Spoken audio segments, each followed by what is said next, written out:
confident Derek Carr will lead the Raiders to the playoffs? No, not confident at all. Derek Carr is going to do what Derek Carr does. And the Oakland Raiders are going to do what the Oakland Raiders do, which is not make the playoffs. That's not what they do. They've made it once in Derek Carr's tenure, and he wasn't even there for that outing.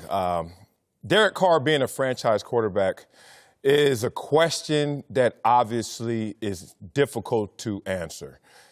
I don't know any other franchise quarterback that runs through coaches like Derek Carr has. He's on his 4th coach in his 6th year. And of these 6 years, 4 of them of record are losing seasons. 1 was not, and we don't know what this year is going to turn out to be. So even if they make the playoffs, hypothetically, does it matter? It's destruction or introduction.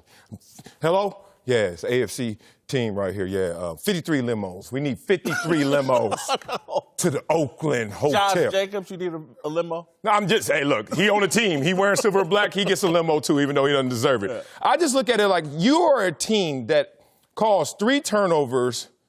You went at home by 2 to a 4-5 team. Just listen to that equation. Doesn't sound like that team is devastating. Even if they limp to the playoffs, I don't think they're going to make much noise. Yeah, last night was a bit of an aberration. This is a team that had 4 interceptions in 8 games and got 3 yesterday, and you could argue they got 5 yesterday, however you want to look at the penalties. And it's a team that's, I think, 27th in points allowed, 28th in yards allowed. They're struggling defensively. They've got problems on the defensive line in terms of depth. They lost 2 more DBs. So if he is going to allow them to make the playoffs, he's not only going to have to play really well for him, but he's also going to have to overcome the challenges that this defense presents, and they're going to have to score a lot of points on a consistent basis.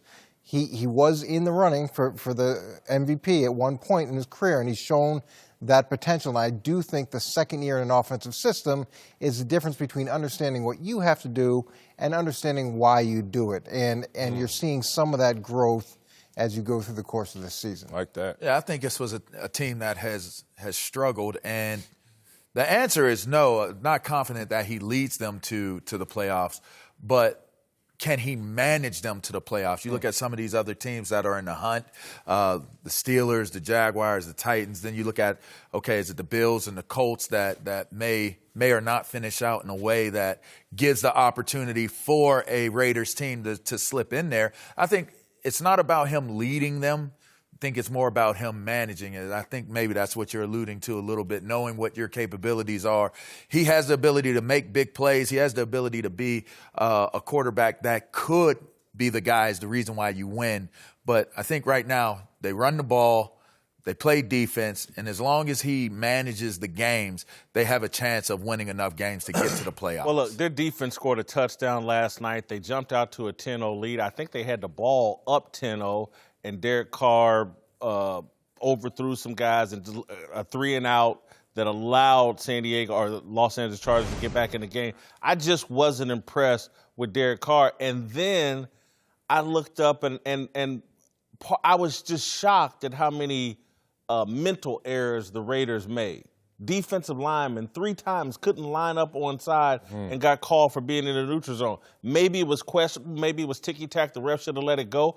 But, it's just mind-blowing to me that happened. I've never seen it. It happened all in the same quarter. And so the Raiders were a bit sloppy. They had a chance to really have Thursday night all to themselves, an impressive showing. They kind of butchered it. I'm sure Jon Gruden doesn't care. He's 5-4. Right. He's celebrating with his fan base. I get it. They're ahead of schedule to some degree.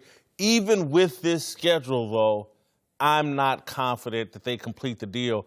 They should win the next 2 weeks. But if you're going to be sloppy, you can't line up right. You're going to have all those penalties that they had. And again, some of the penalties were bogus. I don't know what these refs are doing.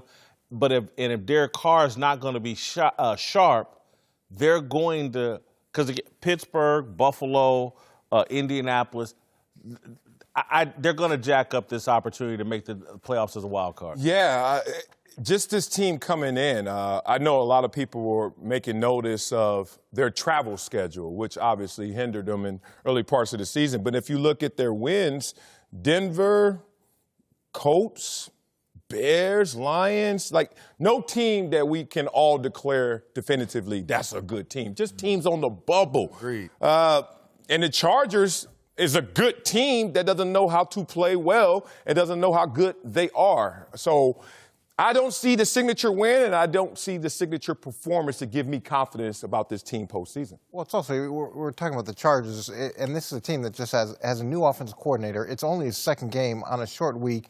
The quarterback played about as bad as you can, and I don't know how you can say this team is ahead of schedule. Jack Del Rio won 18 games in his 2 years there and went to the playoffs. They're not going to win a total of 18 games over 2 years, and we don't know if he's going to go to the playoffs. So I don't know how you say this. You expect him to be 5-4. This, for me, they fired a guy who won 18 games, who went to the playoffs, and you replace him, and you're going to win less games over that same time period and not go to the playoffs. I don't know how you look. I'd love for you to fill out my personnel evaluation, and you know, I don't know what you think Matt LaFleur is worth. He must be worth $200 million. But it's one of those things where, and I'm not mad at big contracts. I love big coaching contracts. I think they're fantastic. Yeah. But at the end of the day, you know, to say that they're ahead of schedule, I don't think John would even agree with that. Okay, hold on, because you've moved us into the next topic. Has he proven he's worth $100 million? I'm leaning yes, because again, and these are based off my expectations. I came into this season laughing at Jon Gruden, and when the AB thing happened, I was laughing out loud and thought this was a dumpster fire headed off the rails. I don't think I was alone in that. Louis Riddick over at ESPN is one of the few guys that I've heard consistently say, this is going to be a good football team. And so far at 5-4, and we're focused on the negative of Derek Carr, I do have to tip my hat to their offensive line. Joey Bosa, they put him in witness protection last night. That was a great job by their. So there are some things.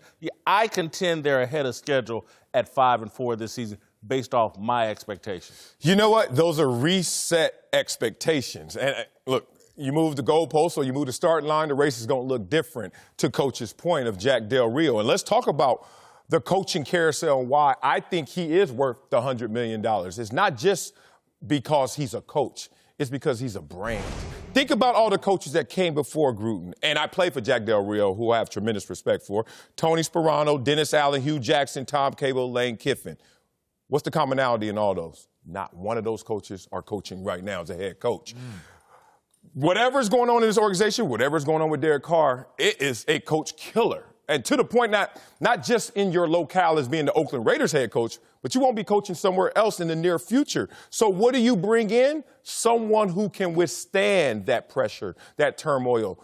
Even if they don't give the same level of success, they give you a greater level of stability. And that's what he's done. He's actually infused this organization that was in flux, that is in transition to a place where now you can't look at the coach and say, I'm going to X him out. So now we have to look at the personnel, and he's hitting on his draft choices.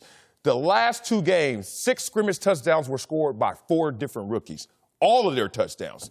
We saw last night on defense 2 rookies combined for 15 pressures and 3 sacks. They're starting to hit. Those young players are starting to blossom, and that's the formula that they're buying into, the long game. Well, when you talk about him having to withstand the pressures, it's not about him withstanding it. It's about ownership withstanding it. And the reason that organizations have so much turnover is because ownership can't stomach the turbulence that goes with changing an organization. And I give Mark Davis credit. He believed in what he believed in. He was willing to make a big commitment to it. And we'll see how it goes. And from a brand perspective, Al Davis was one of the most respected men in the history of football, and he traded Jon Gruden. So, I think you got to just kind of put it in perspective. But at the end of the day, the people that need to be sound, or the person that needs to be sound and committed, is ownership. Well, that Jon Gruden is not this Jon Gruden. Let's just be real about how the broadcasting, the quarterback camp, whatever it is, the whole Chucky persona, took on a life of his own once he left Oakland. Because when I played against him in Oakland, he was Jon Gruden, the coach. And then he left, and then my career is greater up here in a suit than it was when I was actually leaving the game, because people start to respect what you did in totality. He wins the Super Bowl. He becomes this big-time broadcaster. I think he comes in with a different perspective and a different cachet than when he left.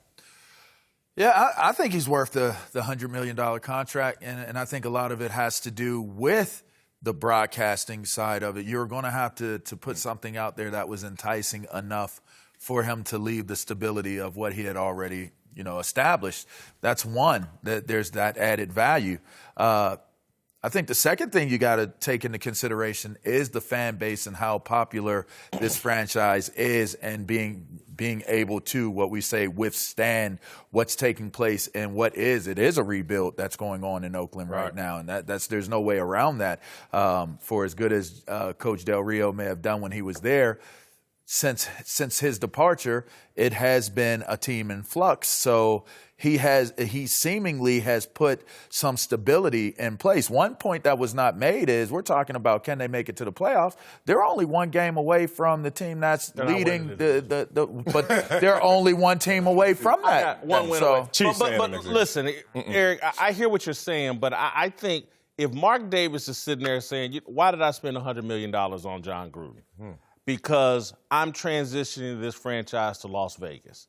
How do I get out of Oakland without it being a disaster the last couple years? And again, when I looked at that last night, him celebrating in the black hole with that fan base, and they're having a great moment, their last nationally televised game probably at that Coliseum, or, solo nationally televised game.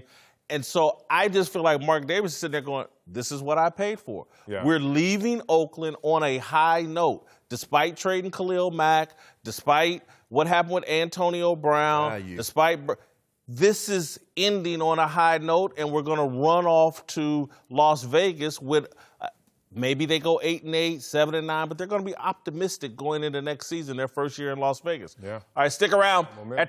Thanks for watching. Subscribe here to get the latest from the show.